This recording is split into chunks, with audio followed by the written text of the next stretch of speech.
अस्सलाम वालेकुम नाज़रीन, डिजिटल अलायंस के साथ मैं हूं आपका मेज़बान अरसान आरिफ। नाज़रीन, आज माशाल्लाह से एक खूबसूरत नौजवान शख्स मेरे साथ मौजूद है जिन्होंने माशाल्लाह एक नहीं, दो नहीं, तीन नहीं, हज़ारों कामों में काम किया और कामयाब भी हुए। इतनी खूबसूरत जर्नी, इतनी जगह पे काम करके किस तरह से इन्होंने अपना जो मेहनत का सिला हासिल किया, किस तरह ये किसने मोटिवेट किया, किस तरह ये आगे इस मुकाम तक आए, ये सब जर्नी इनसे पूछते हैं बगैर वक्त ज़ाया किए। मैं मुलाकात करवाने जा रहा हूँ शकील साहब से। कैसे हैं? वालेकुम सलाम। A1 जबरदस्त है, जबरदस्त है भी और रख भी रहे, वेरी एक्सीलेंट है। किस किस को रख रहे हैं? जबरदस्त। हाँ जी, हम तमाम लोगों को जबरदस्त रखते हैं। कितने को रख चुके हैं अभी तक? सबको ही रखा हुआ है। क्यों कि जब आप का दिमाग और दिल साफ होता है ना, तो फिर आप हर एक के साथ अच्छे होते हैं। ठीक है, और इसी के लिए आप सल्लल्लाहु का फरमाने निशान है कि जिसका इखलाक अच्छा है वो बेहतरीन है। बेशक बेशक। अच्छा सर, जर्नी की बात की जाए तो माशाल्लाह से आपने बाहर जाके अपने काम किया, मतलब सीखा, फिर आप पाकिस्तान में आए, बहुत से अपने स्टूडेंट्स आपको जो काम कर रहे हैं आगे, तो अपनी जर्नी के बारे में थोड़ा सा हाईलाइट करें। मेन क्या क्या काम किया आपने और किस किस फील्ड में काम किया? जी, मैं शकील अहमद एक आर्टिस्ट हूँ और एक पोर घराने में मैं पैदा हुआ। ठीक है, तो फिर हालात ने 5 क्लास तक मेरी तालीम है, उसके ऊपर नहीं मैं पढ़ा, लेकिन ये मेरा शौक़ था आर्ट का। तो मुझे उस्ताज़ा मिले, हमने उनसे ये फ़न सीखा। जब से फ़न सीखा फिर पैसे की कमी नहीं आई और फिर आगे बढ़ते चले गए। और इस फ़न की बदौलत आज तक हमने कोई जॉब नहीं की और इसी फ़न को लेकर चले हैं। और आज ये मामला आ चुका है कि अल्लाह का करम है कि हमने अपनी लाइफ भी बहुत अच्छी रखी है और इस फ़न को आगे ट्रांसफ़र भी कर रहे हैं। तो हमारे पास जितने भी स्टूडेंट्स आते हैं, हम बिला तफरीक रंगो नस्ल उनको ये तालीम कर रहे हैं और ये आगे फ़न कन्वर्ट कर रहे हैं। सर, आपने बताया आपने 5 पढ़ी है और आप इतने फ़ख्र से बता रहे हैं कि इस तरह मैं इस घराने में पैदा हुआ और इतना मैंने पढ़ा, उसके बाद मैंने सीखा और अब मैं आर्ट गैलरी कर रहा हूँ। तो कब आपको पता चला कि आप आर्ट का एक हुनर रखते हैं, आप इस चीज़ को, अपने स्किल्स को आपने उभारा? किस तरह, किसने आपको ये मोटिवेट किया? ये एक्चुअली अल्लाह ताला ने हर इंसान के अंदर 99 सिफ़ात रखी हुई हैं, वो चेक कर सकता है। इस हाथ में आप चेक करेंगे तो 18 लिखा हुआ है, इस हाथ में चेक करेंगे तो 81 लिखा हुआ है। वो 99 सिफ़ात बन जाती है हर इंसान के अंदर, ख्वाह वो किसी भी मज़हब में पैदा हुआ है। तो जैसे जैसे वो अपने आप को जानना शुरू करता है और उसके लिए उनको उस्ताद मिलते हैं, वो उसको निखारते हैं। क्योंकि मौलाना रूम फरमाते हैं, अगर तू बेजान पत्थर है तो किसी संग तराश के पास जा, वो तुझे तराश के अनमोल गोहर बना देगा ताकि तेरी कीमत लगे। तो उसके बाद फिर जाहिर है जब हमें फ़न आ गया तो हम खुद फनकार बन गए। तो जब फनकार बन गए फिर लाखों में आ गए, तो जाहिर है फिर ऐसा ही होता है। अच्छा, अगर आप बात कीजिए, माशाल्लाह से इतनी अच्छी आपने बताया जर्नी अपनी, इस तरह करके आर्ट गैलरी आपने स्टार्ट की, मोटिवेट किया गया आपको, अपने आगे का अपने फ़न सीखा और अब फनकार बन गए। तो जब फनकार इंसान बन जाता है तो फिर उसके हाथ में लाखों आते हैं। तो अब आपकी एक पेंटिंग की कीमत क्या है? जी, मुख्तलिफ़ कीमतें हैं हमारी पेंटिंग्स की। हम 15-20 हज़ार रुपये में बेचते हैं पेंटिंग, 50+ भी है। अब हमने मोनालिसा 4 स्ट्रोक की एक पेंटिंग तैयार की थी, वो अमेरिका में 3.5 लाख रुपए की बिकी। माशाल्लाह माशाल्लाह। जो बंदा एक महीने का 25,000 कमाता है, उसने क्या एक पेंटिंग बेच के तो महीने के देख लगा? जी, ऐसा ये फ़न है ना, इंसान मरता है, फ़न नहीं मरता। फ़न कभी नहीं मरता, फ़न सिर्फ ट्रांसफ़र होता है। एक दिए से अगर 100 दिया आप जला देंगे तो क्या पहले वाले दिए की रोशनी कम हो जाएगी? नहीं होगी। आज यही वजह है कि मुल्क पाकिस्तान के अंदर हम फ़न को आगे कन्वर्ट नहीं कर सके, स्किल पावर को बढ़ा नहीं सके, स्किल सीख नहीं सके। ठीक है, आज बहुत ज़रूरत है कि वो नौजवान जो पढ़े लिखे हैं और उनके दिलो दिमाग में कुछ नहीं समाता, कुछ नहीं उसके टारगेट, और वो वक्त का ज़िया कर रहे हैं, उनसे मेरी रिक्वेस्ट है कि वो कोई भी फ़न सीख लें। काम कोई भी छोटा बड़ा नहीं होता, काम काम होता है। जब आप काम करेंगे, काम सीखेंगे, तो वो अपनी राहें खुद बनाने जानता है। ठीक है ना, वो आपको किसी न किसी मुकाम पे जरूर पहुंचाएगा। आर्ट गैलरी कभी रायगा नहीं जाती। बेशक बेशक, मेहनत कभी रायगा नहीं जाती। आर्ट गैलरी अपने बना ली, इसके अलावा मार्शल आर्ट में मैंने बहुत सा काम किया है, तो उसके बारे में ज़रा थोड़ा सा हाईलाइट कर दें हमें। जी, पाकिस्तान में जब मैं था तो मैं शोतोकान किया करता था और जिम्नास्टिक। अच्छा। जब फिर चाइना और हांगकांग गए तो फिर मैंने कंग फू विशु इख्तियार की और मज़ीद पॉलिश हुआ। अब मैं योगा इंस्ट्रक्टर भी हूँ और कंग फू के क्लब भी चला रहे हैं हम। माशाल्लाह से सारे काम एक साथ साथ। मैं आपको बताऊं, पिछले दिनों मैंने एक छोटा सा बच्चा था पठान, उसकी उम्र 12-13 साल होगी। मैंने उससे पूछा ये क्या कर रहे हो, तो एक जो है शापर इकट्ठे कर रहा था वो। अच्छा। ठीक है, तो मैंने उससे पूछा ये शापर कितने इकट्ठे कर लेते हो?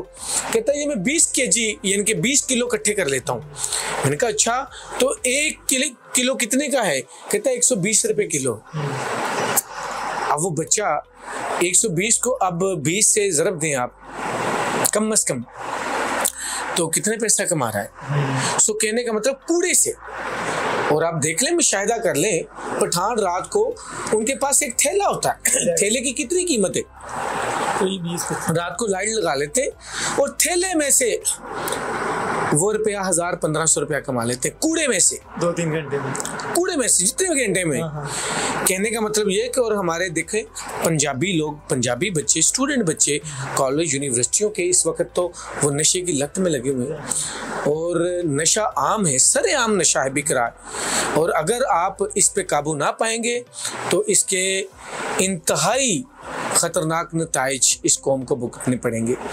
तो हमें चाहिए कि स्किल पावर की तरफ आएँ और अगर गवर्नमेंट ये सुन रही है मेरी बात तो उनको भी मैं कहूँगा, रिक्वेस्ट करूँगा कि कुछ ऐसे अदारे तरतीब दें जो बच्चों को प्रैक्टिकल लाइफ की तरफ आकर इनको जो है इनको विल पावर देना। ठीक है।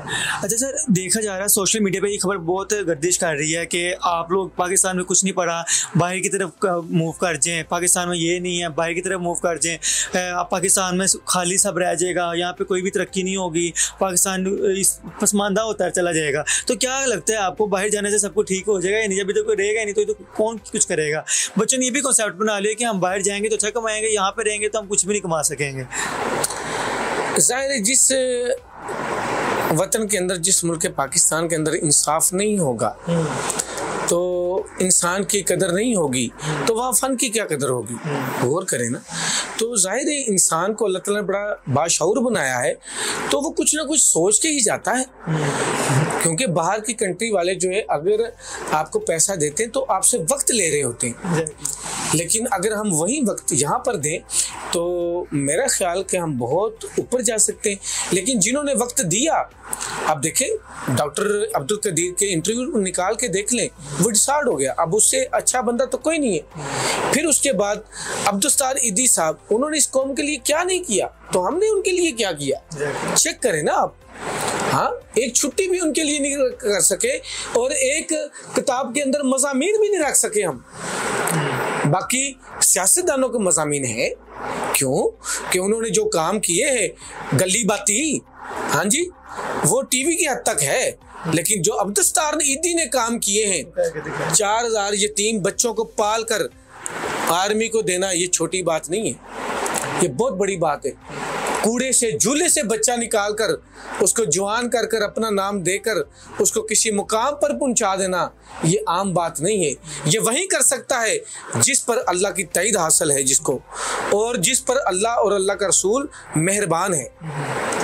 ठीक है। और जिस मुल्क के अंदर आपका उस्ताद, आपका टीचर, आपका मौलम मोटरसाइकिल पे जाता हो और यहाँ का बदमाश प्राडो और मर्सिडीज पर जाता हो, वहाँ क्या तरक्की होगी? गौर करने वाली बात है। आज मुल्क पाकिस्तान में सब कुछ है, हमारा सरमाया नौजवान है, लेकिन अफसोस सबसे बड़ा नुकसान हम इनके साथ, खुराक के साथ कर रहे हैं। गौर करें ना, सब मुसलमान हैं यहाँ पर, जुम्मा को स्टेटस भी लगते हैं, जुम्मा हम बड़े शौक व ज़ौक़ से पढ़ने जाते हैं, पता नहीं कौन यहूदी दूध में पानी मिला जाता है। गौर करने वाली बात है। ऐसे अच्छा सर, माशाल्लाह से इतने अपने काम किए, आपकी जर्नी पूरी रही है, मुझे ये बताएं कि पेरेंट्स की तरफ से, फैमिली की तरफ से क्या रिएक्शन था, और जो इतनी अच्छी बातें की यहाँ में पता चलो कि सर रमज़ान ट्रांसमिशन का भी हिस्सा रह चुके हैं, प्रोग्राम्स में भी जा चुके हैं, जिस वजह से ये इतनी तकरीर इन्होंने सुनाई, बहुत अच्छी लगी और बातें जो भी मैं कही। अब अपनी जर्नी के बारे में बताएं कि पेरेंट्स का, फैमिली का क्या रिएक्शन था? जी, छोटी उम्र में वालदा चल बसी थी, तो जब बड़े हुए तो मेरे बाप जो थे वो हम पे बहुत फ़ख्र करते थे और वो बहुत खुश गए हमसे, वो भी फौत हो गए। तो एक्चुअली इल्म एक गुमशुदा ख़जाना है मोमिन के लिए, जहाँ से मिले उसे चाहिए वो हासिल कर लो। और इल्म जो है ज़रूरी नहीं आप स्कूल, कॉलेज, यूनिवर्सिटी से सीखते हो, क्योंकि वो भी ज़रूरी है, लेकिन कहीं ज़रूरी उससे ये है कि आप बच्चों को जो आप सल्लल्लाहु अलैहि वसल्लम की तलीमात है, आप सल्लल्लाहु अलैहि वसल्लम की जो ज़िंदगी है उससे रोशनास करवाएं। आपका बच्चा, यकीन करो, कभी बेअदब नहीं होगा, कभी आपका गुस्ताख नहीं होगा। ठीक है, तो अल्लाह का करम है कि हम उसी पैटर्न पर चले। ठीक है, बस एक मुसलमान होते हुए ना किसी आपकी ज़बान से ना किसी को की दिल आज़ारी हो और ना किसी के जिस्म को नुकसान हो। लास्ट में आपने देखे में नाज़रीन के लिए मैसेज यही है, ख़ुसूसन अभी जो मैंने डॉक्टर साहब का शेर भी पढ़ा है, और वो फरमाते हैं, नामी कोई बगैर मुशक्क़त नहीं हुआ, 100 बार जब अखी कटा तब नहीं हुआ। अब मेहनत करें किसी भी काम में, यकीन करें वो रब ज़ाया नहीं जाने देता, बेकार नहीं जाने देता, आपको मेहनत का सिला मिलेगा, ज़रूर मिलता है। मौला रूम एग्जाम्पल दे रहे हैं कि 2 खेत हैं, ठीक है ना, एक वो शख्स है जो काहिल है और एक मेहनती है, दोनों खेतों में काम करते हैं, लेकिन वो सुस्ती दिखाता है, कभी करता है कभी नहीं करता। वो मेहनती है, सुबह सुबह उठता है, पानी लगाता है, हल जोता है, तो वक्त आने पर किसका खेत हरा भरा होगा?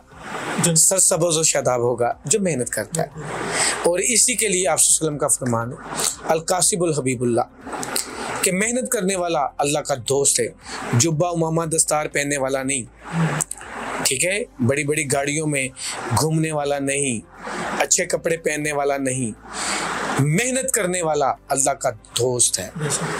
तो जो मेहनत करेगा सबसे बड़ा सिला ये है वो अल्लाह का दोस्त बन जाएगा, इससे बड़ा इनाम क्या है? बहुत शुक्रिया सर, बहुत शुक्रिया जी। नाज़रीन, इनकी गुफ्तगू आपने सुनी, माशाल्लाह से खुद भी इन्होंने मेहनत की और आज एक अच्छे ओहदे पर फायज हैं, और साथ ही साथ इन्होंने जो बात की लास्ट में कि मेहनत करो, एक ना एक दिन उसका सिला ज़रूर मिलेगा, और बेशक अल्लाह ताला किसी की मेहनत जो है वो ज़ाया नहीं करता। उम्मीद है हमारी आज की वीडियो आपको अच्छी लगेगी। अगर वीडियो अच्छी लगी इसको लाइक, कमेंट, शेयर, सब्सक्राइब। मिलते हैं नेक्स्ट वीडियो में, तब तक के लिए अल्लाह हाफिज़।